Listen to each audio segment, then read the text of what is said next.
बिस्मिल्लाहिर्रहमानिर्रहीम dear students, आज हम डिस्कस कर रहे हैं कि area of a sector of a circle क्या है। तो इससे पहले हमने डिस्कस किया था कि सेक्टर क्या है। और बिस्मिल्लाहिर्रहमानिर्रहीम डियर स्टूडेंट्स, आज हम डिस्कस कर रहे हैं कि area of a sector of a circle क्या है। इससे पहले हमने डिस्कस किया था कि सेगमेंट ऑफ अ सर्कल क्या होता है। तो डियर स्टूडेंट्स, अगर हम कोई भी एक सेकंड लाइन ड्रा कर दे जो सर्कल के किसी भी टू पार्ट्स को जो है वो टच कर रहा हो, तो उसके वो जो एरिया इंक्लोज करता है उसको हम सेगमेंट कहते हैं। तो डायमीटर एक ऐसा कार्ड है जो सर्कल को बिल्कुल टू सेगमेंट्स में डिवाइड करता है, जिसको हम सेमी सर्कल कह सकते हैं। तो डियर स्टूडेंट्स, जो सेक्टर हैं वो क्वाड्रेंट्स बना सकता है। जैसे अगर हम 1/4 सेगमेंट ऑफ अ सर्कल ले लें तो ये हमारे पास एक क्वाड्रेंट बना सकता है। 1/4 सेगमेंट ऑफ अ सर्कल एक क्वाड्रेंट बनाता है।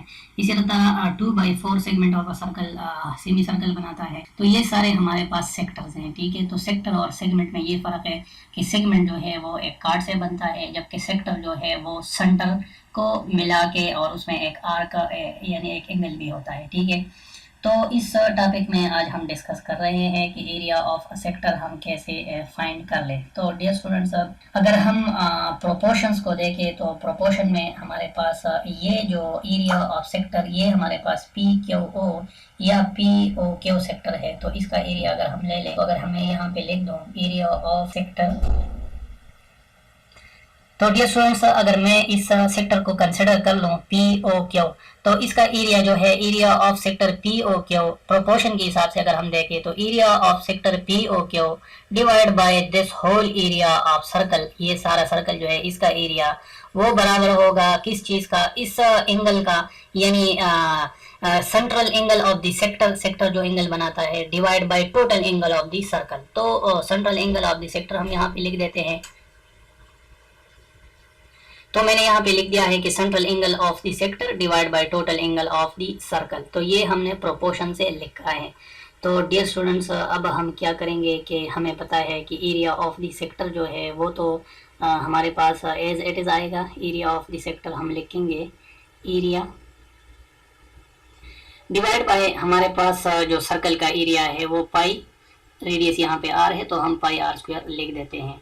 अब इस साइड पे अगर हम देख ले तो central angle of the sector उसको हमने थीटा कहा हुआ है कि ये थीटा है हमारे पास। तो central angle of the sector हमारे पास थीटा हो गया divide by total angle of the circle. तो यहाँ पे टोटल एंगल हमारे पास 2 पाई रेडियन होता है एक सर्कल में, तो हम रेडियन ही में इसको ले लेते हैं। तो डियर स्टूडेंट्स, अब अगर हम इसको मजीद देखें तो इसको अगर मैं वहाँ पे ले जाऊँ पाई आर स्क्वायर को अगर मैं यहाँ पे शिफ्ट कर दूँ तो ये हमारे पास area of sector P Q जो है वो क्या रह जाएगा, सेक्टर पी ओ क्यू हमारे पास theta, theta as it is आ जाएगा डिवाइड बाय ये 2 पाई जो है ये एज इट इज आ जाएगा और मल्टीप्लाइड बाय ये जो पाई आर स्क्वायर है इसको हमने यहाँ पे शिफ्ट किया है तो ये pi R square as it is आ जाएगा। अब इसमें कुछ कैंसलेशन है वो पॉसिबल है, पाई पाई के साथ कैंसिल हो सकता है। तो हमारे पास जो एरिया ऑफ द सेक्टर है area sector P O Q ये हमारे पास क्या है थीटा आर स्क्वायर बाई 2 या 1/2 थीटा आर, ये इसका फार्मूला है, हमने डिराइव किया है, सिंपल फार्मूला है। तो डियर स्टूडेंट, इसमें थीटा हम रेडियन में लिखेंगे, थीटा हम रेडियन में लेंगे तो तब ये हम आर स्क्वायर के साथ मल्टीप्लाई कर सकेंगे और 2 पे डिवाइड कर सकेंगे। तो अब हमारे पास एक एग्जांपल है, एग्जांपल को सॉल्व कर लेते हैं। और उस एग्जांपल में गिवन है कि find the area of sector with central angle 60 in a circular region whose radius is 5 centimetre. हमें जो है वो रेडियस 5 सेंटीमीटर इस क्वेश्चन में गिवन है और थीटा हमारे पास 60 डिग्री है, 60 डिग्री है।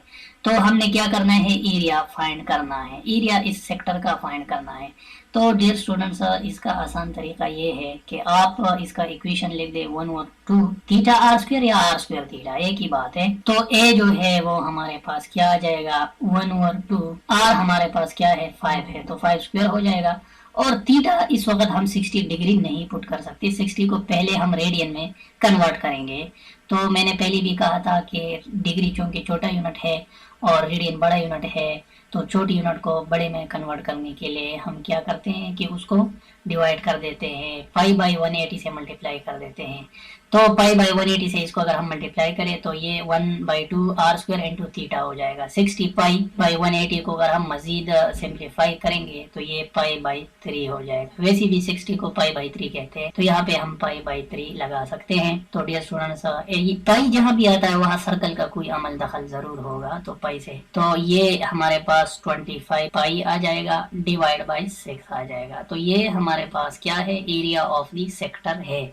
तो ये तरीका है area of a sector find करने का। अब डियर स्टूडेंट्स, अगर आपने इसको पूरा सॉल्व करना है, अगर आप इसको कैलकुलेटर के थ्रू कर सकते हैं तो 25 into pi and divide by 6 कर दी इसको। तो मैं क्या करता हूँ, पहले भी आपको मैंने बताया था कि पाई को हम कैसे लिख देते हैं। तो 3.14 भी लिख सकते हैं, शिफ्ट के साथ ये बटन भी दबा सकते हैं, ये आ गया, और इसके साथ डिवाइड बाई 6 करके तो हमारे पास 13.089 इसका आंसर आ गया। तो डियर स्टूडेंट्स, ये जो है 13.08। अब यूनिट हमने क्या लगाना है, जो रेडियस का यूनिट है उसका स्क्वायर आएगा। तो 13.808 सेंटीमीटर स्क्वायर हमने इसका यूनिट लगाना है।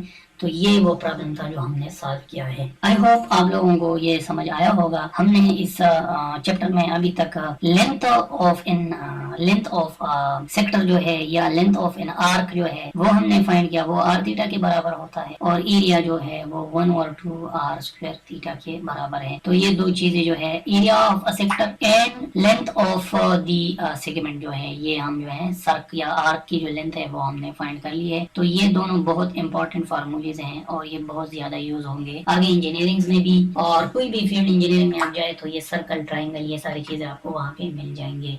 और ये पीरियोडिक मोशंस में भी यूज होते हैं, ठीक है। पेंडुलम के इक्वेशंस डिराइव करने में भी ये यूज होते हैं, तो ये हर जगह यूज होगा, ये L = R थीटा, ठीक है। तो डियर स्टूडेंट, आई होप ये इस टॉपिक पे मजीद हम डिस्कशन नहीं कर सकते, ये डिस्कशन इसके लिए काफ़ी है। इंशाल्लाह मिलते हैं फिर एक्सरसाइज 7.2 में। वस्सलाम।